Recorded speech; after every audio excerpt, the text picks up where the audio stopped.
Sebanyak 26 menteri mengundurkan diri secara bersama-sama di malam hari. Apakah itu di Indonesia?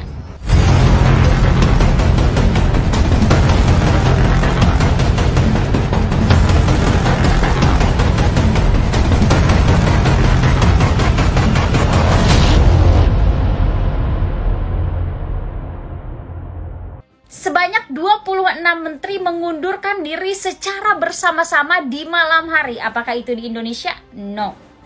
That's right, in Sri Lanka tepatnya. Mari kita bahas sedikit permasalahan yang terjadi di Sri Lanka dari mulai naiknya harga minyak dunia sampai terlilit hutang infrastruktur ke Cina, di mana karena permasalahan tersebut memunculkan kemarahan di kalangan masyarakat sehingga masyarakat turun ke jalan secara bersama-samaan dari mulai demonstrasi berubah menjadi kekerasan. Setidaknya ada dua faktor yang menjadi penyebab krisis di negara yang berpenduduk 22 juta ini. Di antaranya satu, karena permasalahan ekonomi di mana bank-bank swasta Sri Lanka yang kehabisan devisa untuk membiayai impor sehingga menyebabkan kekurangan pangan yang sangat ekstrim. Di mana negara tersebut hanya memiliki cadangan devisa sebesar 2,31 miliar dolar atau setara 33 triliun. Di sisi lain, presiden dari negara tersebut mengakui bahwa negaranya memiliki defisit perdagangan sebesar 10 miliar dolar atau setara dengan 143 triliun. Faktor yang kedua adalah terlilit hutang dan infrastruktur ke China, di mana saat ini negeri tersebut memiliki hutang luar negeri sebanyak 35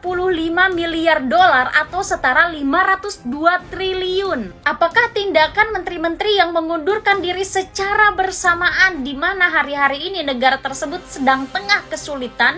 Saat krisis yang melanda negara tersebut, di waktu yang bersamaan presiden dari negara tersebut harus menyaksikan begitu banyak kekosongan kursi kekuasaan di tengah jajaran-jajarannya. Apakah itu tindakan yang tepat yang dilakukan oleh menteri-menterinya? Menurut pendapatku, tindakan tersebut adalah tindakan bijaksana dan mencerminkan sikap kenegarawanannya karena itu lebih baik daripada ketika satu negara menghadapi satu permasalahan. Seperti permasalahan dalam satu negara di mana hutang semakin hari semakin membengkak, ekonomi rakyat masih merangkak karena terdampak pandemi COVID-19.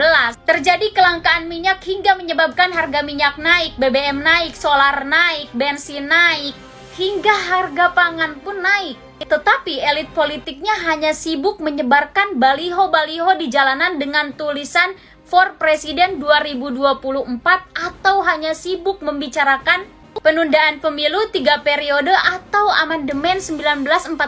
Dari sini dapat kita simpulkan bahwa selain melakukan tugas dari tanggung jawab pejabat-pejabat tersebut, ternyata satu-satunya yang harus dimiliki oleh pejabat tersebut adalah harga diri. Dimana ketika mereka tidak mampu lagi mengemban tanggung jawabnya seharusnya disampaikan kepada masyarakat. Bagaimana menurut teman-teman? BTW untuk kasus di Sri Lanka ini teman-teman bisa search berita lengkapnya di media-media karena waktunya tidak cukup hanya untuk 3 menit. Terima kasih.